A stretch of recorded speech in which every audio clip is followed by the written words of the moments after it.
Саламатсыңарбы балдар? Анда эмесе бүгүнкү сабагыбызды баштайлы. Саламатсыңарбы балдар? Маанайыңар жакшыбы? Бүгүнкү биздин сабагыбыз кыргыз адабияты сабагы, мугалим Бердалиева Света Ташпайына. Сабактын темасы Касмалы Баяленов. Сабактын максаты окуучулар Касмалы Баяленов туурасында жалпы маалымат ала алышат. Окуучулар ой жүгүртүүсүн өстүрөт. Алган билимин туура пайдаланууга көнүгүшөт. Окуучулар шамдагайлыкка, адептүүлүккө, туура так сүйлөөгө тарбиялана алышат. Касмалы Баяленовдун өмүрүнүн урунтуу учурлары. Касмалы Баяленов 1902 жылы 25 сентябрда Ысык көл районуна караштуу Көк Мойнок айылында Бардар үй-бүлөдө туулган. Бирок ата-энесинен эрте ажырап, туугандарынын колунда өсүп калат. 1916 жылкы үркүндө 14 жашар Касмалы эл менен кошулуп Кытайга качат. Үркүн мезгилиндеги көрүнүштөн. 1920 жылы 6 айлык педагогикалык курсту 1925 жылы Алматыдагы Казак педагогикалык техникумун, 1933 жылы Москвада Бүткүл Союздук журналистика институтун аяктаган. Чыгармачылыгы. Касмалы Баяленовдун чыгармачылыгы 1922 жылдан башталат. Анын биринчи ырлары казак, татар тилдерине басылып чыккан. Ажар повести 1926 жылы жарыкка келген. Касмалы Баяленовдун алгачкы аңгемелери кайсылар? Касмалы Баяленовдун алгачкы аңгемелери Түлкү менен Суур, Эсиң барда этегиңди жап, Чабалекей менен Жылан, Жетилген жетим, Бактылуу жылкычы, Мурат жана башка көптөгөн чыгармалардын автору. Касмалы Баяленов кара сөз чебери. Ажар повесть, Курман жылга повести, Кыйын өткөл, Көл боюнда, Ал эми жетим эмес, Боордоштор романы менен таанымал. Касмалы Баяленовдун иштеген иштери. Көп жерде редактор болуп иштеген. Дарыканада дары-дармек ташуучу болгон. Армиялык казармада ашпозчунун жардамчысы болуп иштеген. 1920 жылы Нарын комсомол комитетинде иштеген. Контордун. Кыргызстан жазуучулар союзунун башкармалыгынын төрагасы болгон. Тил жана адабият институтунун илимий кызматкери болуп иштеген. Кыргыз эл жазуучусу, котормочу Касмалы Баяленовдун өмүрү жөнүндө таржымалынан таанышыңыздар. Касмалы Баяленов 1902 жылы 25 сентябрда Ысык көл районуна караштуу Көк Мойнок айылында Бардар үй-бүлөдө туулган дедик. Бирок ата-энесинен эрте ажырап, туугандарынын колунда өсөт. 1916 жылы үркүндө 14 жашар Касмалы эл менен кошулуп Кытайга качып барат. Октябрь революциясынан кийин мекенине кайтып келип, Кочкор айылында малайлык кылып жүрүп күн өткөрөт. 1918-жылы Токмокко жөө келет. Ар кайсы жерде иштеп, аскердик бөлүмдө ашпозчунун жардамчысы, дарыканада дары-дармек ташуучу болуп дагы иштейт. 1919-жылы Касмаалы Баяленов комсомолго кабыл алынат. 6 айлык советтик партиялык курста дагы окуйт. 1920-жылы 6 айлык педагогикалык курсту 1925-жылы Алматыдагы Казак педагогикалык техникумун, 1933-жылы Москвада бүткүл союздук журналистика институтун аяктайт. Окууларынын аралыгында бир топ иштегенге дагы үлгүрөт. Ал 1920-жылы Нарында комсомол комитетинде эмгектенип, 1925-жылы Москвадагы Борбордук басмакананын кыргыз бөлүмүнө редакторлук кызматка жиберилет. Алгачкы ырларынын Касмаалы Баяленов 1920-жылдардын башында эле жазып, алар казак, татар тилдерине басылып чыккан. Кыргыз тарыхынын оор күндөрүнө арналган белгилүү Ажар аттуу аңгемеси 1926-жылы биринчи жолу жарык көрөт. Ачкачылык, жокчулук өкүм сүргөн заманда карапайым элдин арылбаган арыз-муңу жөнөкөй, жатык, бирок ошол эле учурда терең, таамай жана көркөм берилген бул чыгарма кыргыз прозасынын башаты болуп эсептелинет. 1926-жылдан 1928-жылдары, кийин 1935-жылдардан 1937-жылдары Кыргыз Мамбастын башкы редактору болуп иштеген. 1933-жылдан 1935-жылдары Ысык Көл облусунун Жетөгүз райондук газетасында, 1940-жылдардан 41-жылга чейин Советтик Кыргызстан газетасынын башкы редактору, 1941-жылдан 44-жылга чейин Ысык Көл Правдасы газетасынын редактору болуп эмгектенген. 1939-жылы СССР Жазуучулар союзуна мүчө болот. 1944-жылдан 1947-жылдары жана 1949-жылдан 1955-жылдары Кыргызстан Жазуучулар союзунун башкармалыгын жетектеген. Ал эми 1947-жылдан 1949-жылдары СССР Илимдер академиясынын Кыргыз филиалынын Тил жана Адабият институтунун илимий кызматкери болуп иштеген. Баяленовдун чыгармаларынын негизинде Ысык Көлдүн боюнда операсы, ар түрдүү жанрдагы бир нече музыкалык чыгармалар жаралган. Баяленов Кыргыздын алгачкы кесипкөй котормочуларынын бири. Ал Максим Горкийдин аңгемесин, Пушкиндин Кавказ туткуну аттуу поэмаларды, Евгений Онегиндин романдарын жана башка орус жазуучуларынын чыгармаларын которгон.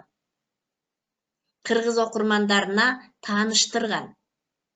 Ошондой эле жазуучунун өз чыгармалары дагы орус, азербайжан, өзбек, казак, француз, англис, чех тилдерине дагы которулуп чыккан. Жазуучунун бир гана ажары орус, немис, англис, өзбек тилдерине дагы жарык көргөн. Согуш мезгилиндеги Кыргыз айылындагы турмушту чагылдырган Көл боюнда романы үчүн 1952-жылы Сталиндик сыйлыкка көрсөтүлүп, бирок аны албай калган. Ага Баялиновду молдонун баласы, эл душманынын бир тууганы, Алаш Ордо аттуу совет бийлигине каршы чыккан казак улуттук кыймылынын мүчөсү деп күнөөлөгөн. Кыргыз жазуучуларынын арызы партиянын борбордук комитетине келет. 1968-жылы Кыргыз эл жазуучусу деген наамды алган. Октябрь революциясы, ардак белгиси жана 2 жолу эмгек кызыл туу ордендери 1941-жылдан 1945-жылдарда улуу атамекендик согуштагы каарман эмгеги үчүн медали менен сыйланган. Эл депутаттарынын Фрунзе шаардык кеңешинин 4-чакырылышында СССР Жогорку кеңешинин депутаты болуп дагы шайланган. Касмалы Баяленов 1979-жылы 3-октябрда 77 жашында дүйнөдөн кайткан. Жазуучунун көзү тирүүсүндө жарык көргөн акыркы автобиографиялык даректүү чыгармасы «Большевиктерге жазылам» деп аталган. Замандын өзгөрүүсүнө жараша чыгармадагы ар кандай саясий мамлекеттик түзүлүштөрдүн алкагында берилгенине карабай, повестте автордун турмуштук көз карашы, өз мезгилиндеги муундардын мекенине, идеяга берилгендиги, атуулдук сезимдери, чындыкты, түбөлүктүү баалуулукту чагылдырган. Жазуучунун чыгармалары жалпы билим берүү мектептеринде жана жогорку окуу жайлардын гуманитардык факультеттерине, республиканын илимий мекемелерине кирип, изилденип жана окулуп келет. Баялиновдун сюжети боюнча Көл боюнда операсы, ар түрдүү жанрдагы көптөгөн музыкалык чыгармалар түзүлгөн. Жазуучунун чыгармалары орус, Азербайжан, өзбек, казак, татар, англис, немис, чехия жана башка тилдерге которулуп басылып чыккан. Ошондой эле ал Пушкиндин, Лермонтовдун, Горкийдин, Толстойдун, орус жазуучуларынын чыгармаларын кыргыз тилине которгон. Профессионал, мыкты котормочу десек жаңылышпайбыз.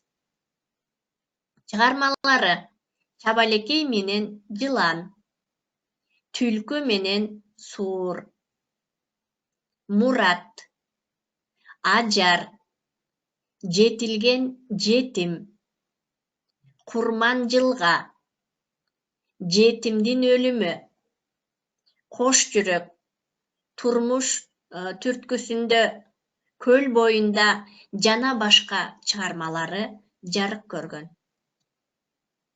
Ажар повести. Ажар повестинде жазуучу 1916-жылдагы Кыргыз элинин азаптык үчүн күрөшүн, оор абалын көрсөткөн.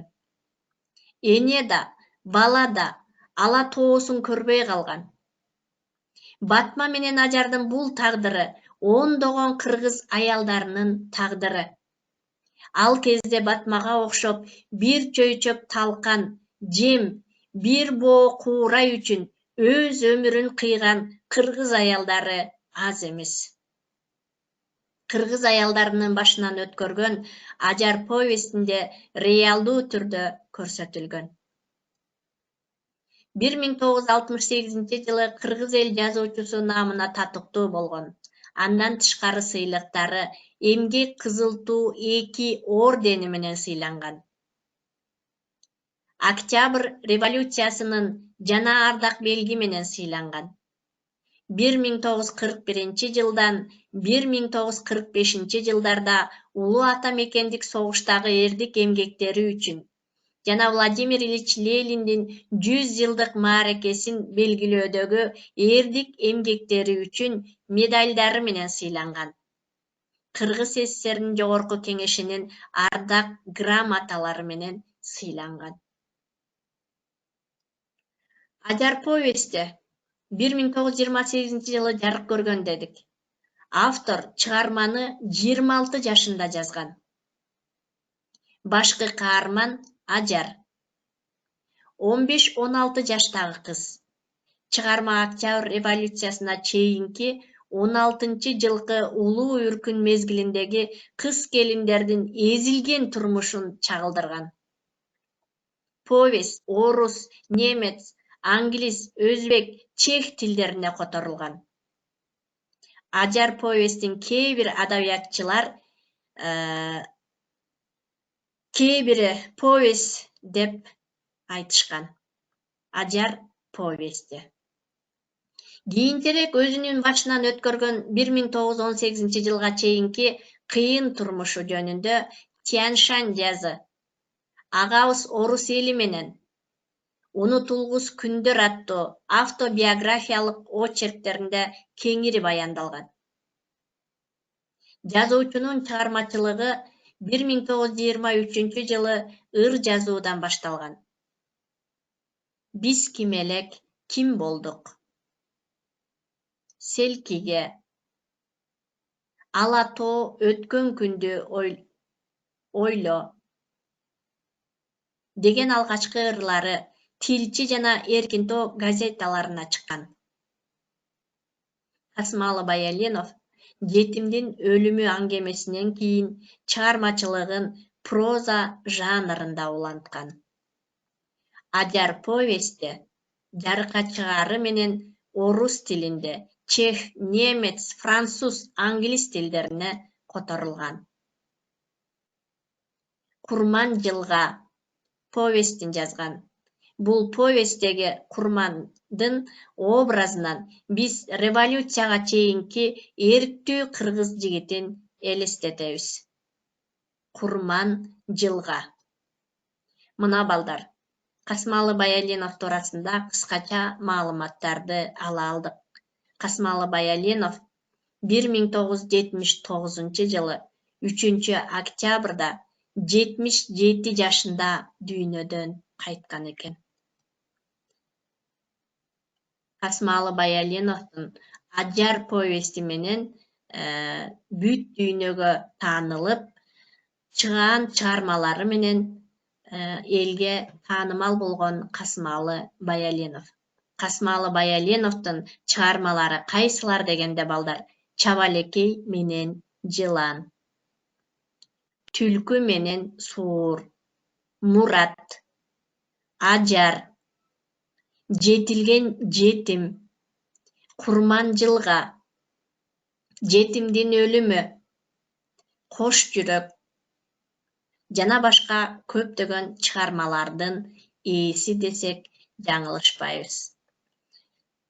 Касымалы Баяленов бул 1902-жылы 25-сентябрда Ысык көл районуна караштуу Көк Мойнок айылында Бардар үй-бүлөдө туулган. Бирок ата-энесинен эрте ажырап, туугандарынын колунда тарбияланып өсүп калат. 1916-жылы жылкы үркүндө 14 жашар Касымалы эл менен кошулуп Кытайга качып барат. Октябрь революциясынан кийин мекенине кайтып келип, Кочкор айылында малайлык кылып 1918-жылы Токмокко келет. Мына ушинтип Касымалы Баяленовдун өмүрү чыгармачылыгы уланат. Мына балдар, биз бүгүнкү сабакта Касымалы Баяленовдун чыгармалары, сыйлыктары туурасында кыскача маалыматты ала алдык. Анда эмесе үйгө тапшырма Касымалы Баяленовдун Ажар чыгармасын окуп, Ажардын монологун жаттап алуу. Анда эмесе балдар, кийинки сабакка көрүшкөнгө чейин сак саламатта тургула балдар. Көңүл бурганыңарга чоң рахмат.